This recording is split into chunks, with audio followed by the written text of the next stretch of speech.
ഇന്ന് നമ്മളോടൊപ്പം ചേർന്നിരിക്കുന്നത് mister Babu from BNG interiors. അദ്ദേഹത്തിന്റെ ഇന്റീരിയർ മേഖലയിലുള്ള എക്സ്പീരിയൻസ് നമുക്ക് കേൾക്കാം. So welcome sir. എൻ്റെ പേര് ബാബു സത്യകുമാർ എന്നാണ്.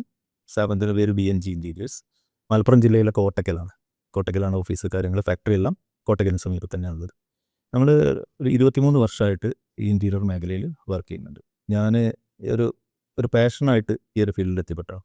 ആക്ച്വലി ഞാനൊരു ആർട്ടിസ്റ്റാണ്. ഞാൻ ഫൈൻ ആർട്സ് കഴിഞ്ഞ് ഡ്രോയിങ് ടീച്ചർ ട്രെയിനിങ് എല്ലാം എടുത്ത് അങ്ങനെ ആ ഒരു മേഖലയിൽ വർക്ക് ചെയ്തുകൊണ്ട് ഇരുന്ന ആളാണ്. അതിനുശേഷം ഒരു 1997-98 ഇൻറ്റീരിയർ ഡെക്കറേഷൻ അല്ലെങ്കിൽ ഇൻറ്റീരിയർ ഡിസൈനിങ് എന്ന് പറഞ്ഞിട്ട് കോഴ്സ് ഇൻട്രൊഡ്യൂസ് ചെയ്ത് കേരളത്തിൽ. ജെൻസൺ ആൻഡ് നിക്കൾസൺ പെയിൻറ്റ്സ് കമ്പനിയാണ് കോഴിക്കോട് ആദ്യമായിട്ട് ഇൻസ്റ്റിറ്റ്യൂട്ട് വരുന്നത്. അത് കഴിഞ്ഞിട്ട് ബ്രെയിൻ നെറ്റ്, അങ്ങനെ ഞാൻ അവരുടെ അടുത്തുനിന്ന് കോഴ്സ് കഴിഞ്ഞ് ഇറങ്ങിയതിന് ശേഷം മുഴുവൻ സമയം ഈ ഒരു ഫീൽഡിലേക്ക് വരികയാണ് ചെയ്തത്. ആദ്യം വരച്ച് കൊടുത്തിട്ട് അങ്ങനെ ആദ്യം ഞാൻ ഡിസൈനറായിട്ട് വർക്ക് ചെയ്തിട്ടുണ്ടായിരുന്നു. അപ്പോൾ ഡിസൈനിങ് ഒക്കെ ചെയ്യുന്ന സമയത്ത് തന്നെ നമ്മൾ സ്ഥാപനങ്ങളിലൊക്കെ ആയിട്ട് അത്രയും കണക്ഷൻ ഉണ്ടാവുമല്ലോ.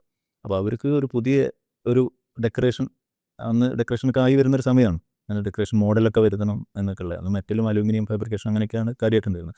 അപ്പോൾ അങ്ങനെ ആ ഒരു ഡിസൈൻ മേഖലയ്ക്ക് ഞാൻ സാവകാശം വരുമായിരുന്നു. അങ്ങനെ ആ സമയത്താണ് ഞാനത് ഇൻറ്റീരിയർ ഡിസൈനിങ് പഠിച്ചെടുക്കുന്നത്, ഒരു കോഴ്സായിട്ട് പഠിച്ചെടുക്കുന്നത്. പിന്നെ ഡിസൈൻ വരച്ചെടുത്തു. ആ ഡിസൈൻ നമ്മുടെ നാട്ടിലുള്ള ലോക്കൽ കാർപ്പൻറ്റേഴ്സിന് ചെയ്യാനുള്ള പ്രയാസം, അന്ന് വുഡുമായിട്ട് ബന്ധപ്പെട്ടുള്ള വർക്കാണ് നമ്മളെ നാട്ടിൽ കാര്യമായിട്ടുള്ളൂ. അപ്പോൾ പ്ലൈവുഡിൻ്റെ അതുപോലെ ലാമിനേറ്റിൻ്റെ വിനീറിൻ്റെ ഒക്കെ വർക്കുകൾക്ക് വളരെ ഒരു ക്വാളിറ്റി പ്രയാസങ്ങളുണ്ടായിരുന്നു. അങ്ങനെ ഞാൻ ഡൽഹിയിൽ നിന്ന് ഹിന്ദിക്കാരെ അവിടുന്ന് ഹയർ ചെയ്യും, അവരൊക്കെ വർക്ക് പറഞ്ഞു കൊടുത്ത് അവരെ കൊണ്ട് ചെയ്യിച്ച് അങ്ങനെയാണ് ഞാൻ ഈ മേഖലയിൽ സാന്നിധ്യം ഉറപ്പിക്കുന്നത്. ഹിന്ദിക്കാരാണ് അന്ന് മുതൽ നമ്മുടെ അടുത്ത്. അന്ന് തുടങ്ങിയ ഹിന്ദിക്കാർ മുതൽ ഇന്ന് തമിഴ്നാട്ടിലുള്ള ആൾക്കാരുണ്ട്, കേരളീയരുണ്ട്, അതിന് പുറമെ കന്നഡികരുണ്ട്, പിന്നെ നേപ്പാളീസുണ്ട്. ഇപ്പോൾ നമ്മൾ ഈ ഇൻറ്റീരിയർ മേഖലയ്ക്ക് ആവശ്യമായിട്ടുള്ള മെറ്റലിൻ്റെ ഫർണിച്ചറുമായിട്ട് ബന്ധപ്പെട്ട പാർട്ടുകൾ, അതുപോലെ തന്നെ വുഡ്, ഇതെല്ലാം സോഫ്റ്റ് ഫർണിഷിങ്, നമ്മൾ സോഫ, അത്തരം കാര്യങ്ങളും എല്ലാം ഒരു വീട്ടിലേക്ക് ആവശ്യമായിട്ടുള്ള എല്ലാ ഇൻറ്റീരിയർ സംബന്ധമായിട്ടുള്ള കാര്യങ്ങളും നമ്മൾ തന്നെയാണ് അത് എക്സിക്യൂട്ട് ചെയ്യുന്നത്.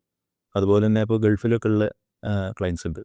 അവർക്ക് അവരുടെ പ്രൊജക്റ്റ് പലതും ആർക്കിടെക്ട്സ് സമയം ദൈർഘ്യത്തിലൊക്കെ ഓരോ പ്രൊജക്റ്റ് ഓരോ സ്റ്റേജിൽ വെച്ചുമ്പോൾ സ്റ്റോപ്പ് ചെയ്തിട്ടുണ്ടാവും. അപ്പോൾ ആർക്കിടെക്ട്സ് അല്ലെങ്കിൽ എഞ്ചിനീയേഴ്സ് ഒന്നും ഇപ്പോൾ നിലവിലുണ്ടാവില്ല.